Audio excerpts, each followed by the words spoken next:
Russell's viper নিয়ে গ্রামাঞ্চলে ভয় ও উদ্বেগের সত্যিই কোনো কারণ আছে কি? এ নিয়ে থাকছে আমাদের আজকের এই আয়োজন। বাংলাদেশের বেশ কিছু জেলার রাসেলস ভাইপার সাপ নিয়ে আতঙ্ক ছড়িয়ে পড়েছে। ফেসবুকের বিষয়টি নিয়ে অনেক নানাভাবে উদ্বেগ প্রকাশ করেছেন। অনেকে প্রচার করছেন যে সাপটি কামড় দিলে দ্রুত মানুষ মৃত্যু হয়। পরিস্থিতি এমন এক পর্যায়ে পৌঁছেছে রাসেলস ভাইপার সাপ মেরে ফেলার প্রচারণা চালানো হচ্ছে ফেসবুকে। অনেকে বলেছেন রাসেলস ভাইপার খুব দ্রুত বংশ বিস্তার করে, ফলে সহসা বাংলাদেশের গ্রামাঞ্চলে সাপের আধিক্য মানুষের জন্য হুমকি তৈরি করবে। প্রশ্ন হচ্ছে, রাসেলস ভাইপার নিয়ে যে মাত্রা উদ্বেগ প্রকাশ করা হচ্ছে তা কতটি যৌক্তিক?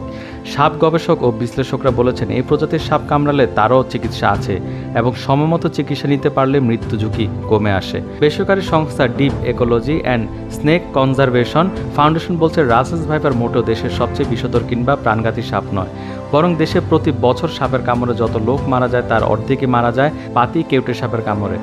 তবে সময়মতো চিকিৎসা না নিলে রাসেলস ভাইপারের কামড়েও মৃত্যু হতে পারে। স্বাস্থ্যমন্ত্রী সামন্তলাল বলেছেন, দেশে পর্যাপ্ত পরিমাণ বিষ প্রতিষেধক বা অ্যান্টিভেনম সাপ কামড়ালে রোগীর শরীরে প্রয়োগ করা আছে এবং সব জায়গায় হাসপাতালগুলোতে অ্যান্টিভেনম রাখার নির্দেশ দিয়েছেন তিনি। দ্রুত অ্যান্টিভেনম ইনজেকশন দিলে অ্যান্টিভেনমের অ্যান্টিবডিগুলি বিষকে নিষ্ক্রিয় করে দেয়। এর ফলে আক্রান্ত ব্যক্তির জীবন বা অঙ্গ বেঁচে যায়। গত বাংলাদেশের সাম্প্রতিক সময়ে কয়েকটি জেলার রাসেলস ভাইপারের কামড়ে কয়েকজনের মৃত্যু ঘটনা ঘটেছে। পরিবেশের ভারসাম্য রক্ষার ক্ষেত্রে গুইসাপ, বাগদাস, বেজি এই সব প্রাণী এই রাসেলস ভাইপার সাপ খেয়ে থাকে। এ ধরনের প্রাণী আজ আমাদের বাংলাদেশে কমে আসছে। বন জঙ্গল কাটা থেকে শুরু হচ্ছে মানুষের ঘনবসতি। এদিক দিয়েও সচেতন মহলেরা ক্ষোভ প্রকাশ করেছেন। আপনারা শুনেছেন, ঢাকার কাছে মানিকগঞ্জের কিছু এলাকায় গত 3 মাস বিষধর রাসেলস ভাইপার সাপের কামড়ে অন্তত 5 জন মারা গেছে বলে সরকারি কর্মকর্তারা জানিয়েছেন।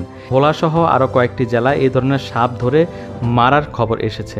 বাংলাদেশের স্বাস্থ্য অধিদপ্তরের হিসেবে 2023 সালে 4 লাখ সাপের কামড়ের ঘটনা ঘটেছে।